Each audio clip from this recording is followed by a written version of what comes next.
I'm Shannon Ogden with your Denver 7 update. Colorado is seeing an increase in confirmed cases of the coronavirus. We now have 363 total. That's up from 277. Now, these numbers do not reflect the actual numbers of cases, since testing is now prioritized to those most at risk or those who are sick enough to be hospitalized. So that is why social distancing is so important right now. Now, there are 44 patients with symptoms bad enough that they're treated at the hospital, and those patients are in every age group from 30 years old and up. In Colorado, schools are closed, but for some students, classes are already in session online. Remote learning is likely coming to a classroom near you. Liz Gilardi shows us the new ways students are learning.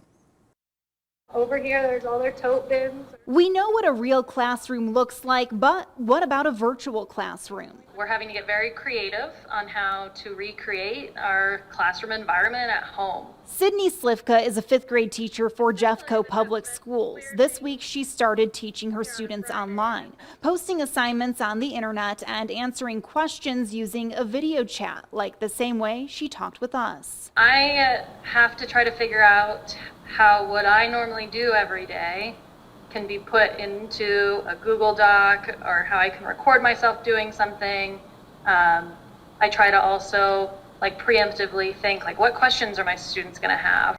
Jeffco students and teachers are sharing the different and innovative ways they're keeping classes in session, using the hashtag JeffcoLearns. What I want you to do today is find 4 different groups of words that rhyme in this book. Superintendent Jason Glass says teachers have a lot of flexibility. They can teach classes in real time or post videos and assignments for students to view later. There's a whole variety of approaches that we're seeing, and frankly, we're encouraging that. Denver Public Schools is also working to put a remote learning plan in place. Like Jeffco, teachers will have different options, but the biggest focus right now is access to technology and an equal playing field. That's why Denver schools just purchased 9,000 Chromebooks this week. I think as much as possible, we want to make sure that everybody has access to similar resources, but our plan also includes ways to provide instruction that don't require that. So yes, your child's classroom might look a little different, but teachers are working hard to make sure they can still learn, even if their classroom is now the kitchen table. Liz Gilardi, Denver 7. Very impressive.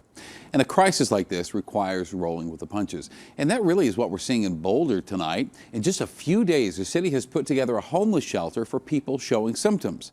And the workers behind this operation understand the risk involved, but they also know this is the job they signed up for. I think we are required, as part of our work as government workers, to serve the community with the needs that we have. This is an extraordinary emergency, and it requires us as leaders in government to play that role. The shelter can hold up to 55 people. They will receive 3 square meals, have a place to do their laundry, to shower, and to access the internet. And the Denver Zoo is practicing social distancing with the Bring the Zoo to You program. Today we got a real treat. We got to see the new baby rhino, who still does not have a name.